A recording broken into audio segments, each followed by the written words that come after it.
Hello, everybody. Happy Wednesday evening. There we go. All right, I think we are live. How are you all? I hope you've had a great hump day. You're more than halfway to the weekend. And I wanted to hop on here tonight. I was not able to hop on in the middle of the day today because quarantine and kids, as I'm sure you guys are all experiencing similar things. And I wanted to hop on to talk about something that I see a lot with my clients and just in general with how we, especially as women, especially as moms, and a lot as parents, approach positive thinking and what we do when we're feeling bad. So the title of this video I put was Why Positive Thinking Doesn't Always Work. So I have a couple of points that I wanted to talk about in relation to that. So why positive thinking doesn't work and what you can do instead if you're in a place where you're not feeling that good, if you're feeling stuck, if you're feeling like you're in a situation that you want to take action, but you kind of just like can't get your head there because you're feeling shitty. I want to give you a suggestion of something that you can try that might help give you some momentum. So the first point that I want to address is why do we feel like we need to think positive in the first place? And that, like, to no surprise to any of us, is that like everything we read, everything we've been indoctrinated to believe, everything in society and culture, in the media, is geared to have us believe that positive emotions are good and negative emotions are bad. So we are trained to believe that feeling a negative emotion like anger or sadness or shame is bad and that we should do anything we can to get rid of it. And that is something that we hear all the time, whether it's explicit or implicit based on the medium or however it is that we are receiving those messages. And from that, with the whole positive psychology movement, this whole idea of thinking positive emerged that people took and ran with to reinforce that all you have to do is think positive, like think good thoughts, have a positive mindset.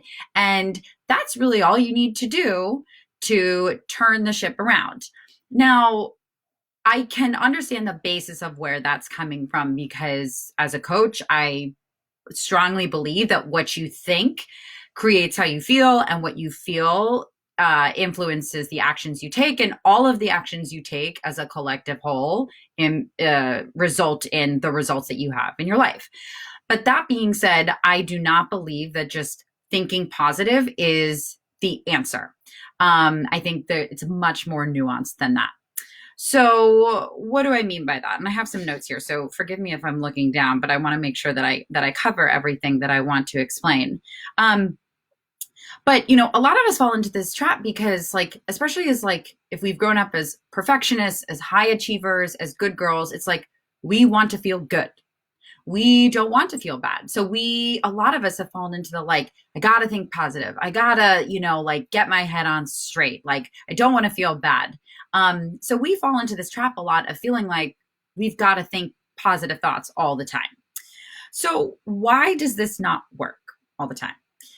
It doesn't work because of a term called cognitive dissonance, which basically means when there is a conflict between two thoughts that you have or what you believe and what you think. Like another way to think of it is like the dissonance or the disharmony between your head and your heart.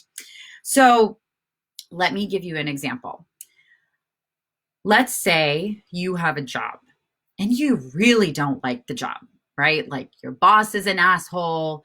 You work really long hours. You hate your commute. Your office is dark. The snacks suck. Like maybe you hate your job, right? But you have fallen into this camp of being like, I gotta just like tell myself that I love it, right? Like I hate it. I hate going there, but like, I'm just going to think positive to try to make myself feel better, right?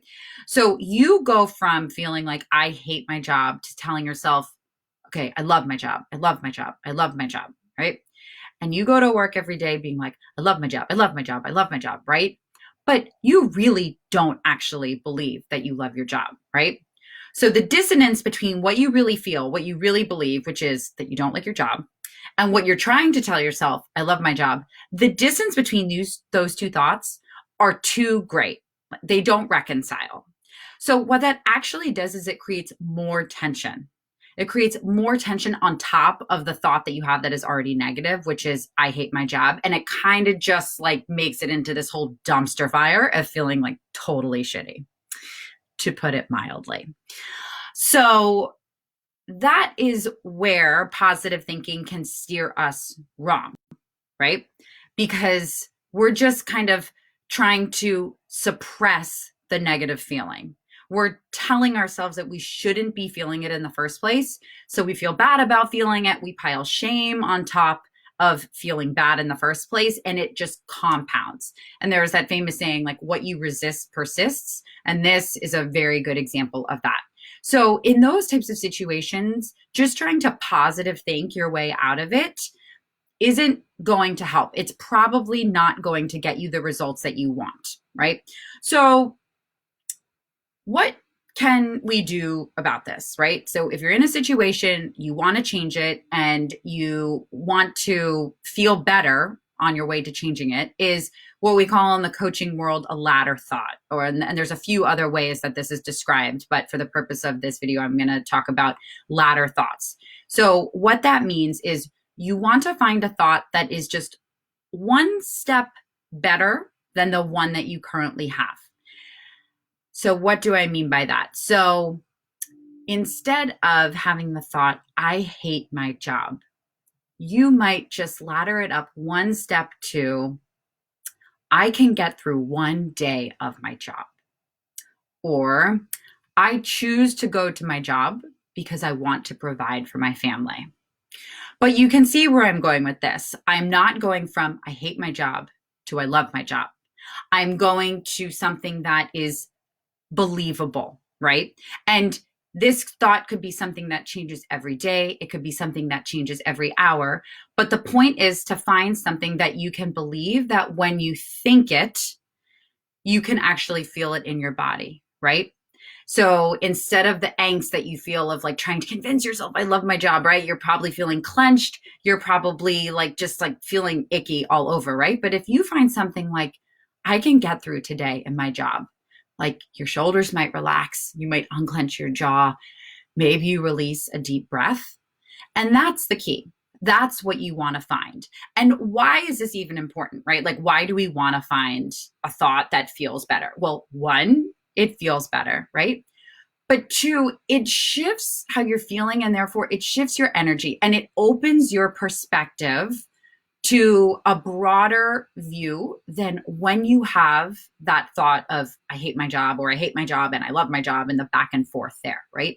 So for example, if you can get yourself into a spot of, from I hate my job to I can go to work today, like I can make it to lunchtime, that is going to open your eyes to different possibilities that you might not have noticed when you were feeling really closed off. So maybe you strike up with a conversation with a coworker at the water cooler, right? Like maybe you encounter your boss like in a human moment that, lifts the curtain to like you guys connecting in a deeper way, right? But if you're walking around thinking, I hate my job all the time, you're most likely not going to be open to those nuanced circumstances. You might miss things that might actually elevate your experience, that might open you up to a new job opportunity altogether. There are a million different ways it could play out, right? But that is the power in starting to recognize how what you're thinking really can impact how your entire day goes, how your entire life goes, and the power of even shifting it ever so slightly, shifting a thought ever so slightly, can start to have a ripple effect with how you show up for the rest of your day, and really the rest of your life. So let me check just to make sure I have everything, that I've gotten everything. Yeah. So let me just check for a second because I haven't quite totally been able to figure out if I can see who's watching this. I'm not sure if it is. I saw a notification before, but um, if you guys are here and ever watching a live and have questions, please write them, and I can respond to them live if you guys are on, or if not, comment with a replay, like replay, comma, question, and I can come back and ask them. So I hope that this is clear. And I also want to highlight that this is foundational, very powerful work that happens in coaching that I work on with my clients. It's figuring out, okay, how am I feeling now? Why do I feel like this? What do I want? What are the goals that I have? And how do I have to feel to get those things, right? And if it's to continue the example of like wanting a new job, like, am I looking for a new job out of hate for the one that I have right now? Or will I be better served to get into a different feeling? Will I, like, what are the thoughts that will serve me better so I can start taking the actions that are going to lead me with more ease to reaching my goals faster, right? So it's really powerful work that is usually the core of how I work with my clients. So if this is interesting to you, if you want to learn more, send me a message, reach out, let me know what's on your mind. Let me know what you're struggling with. I want to know, and we can talk about whether or not coaching is something that would be right for you. So I hope that this is helpful. Leave me a comment if you have any questions. And I hope you guys have a great rest of your night. Happy Wednesday. Thank you for being in this group. And I will chat with you later. Okay, bye.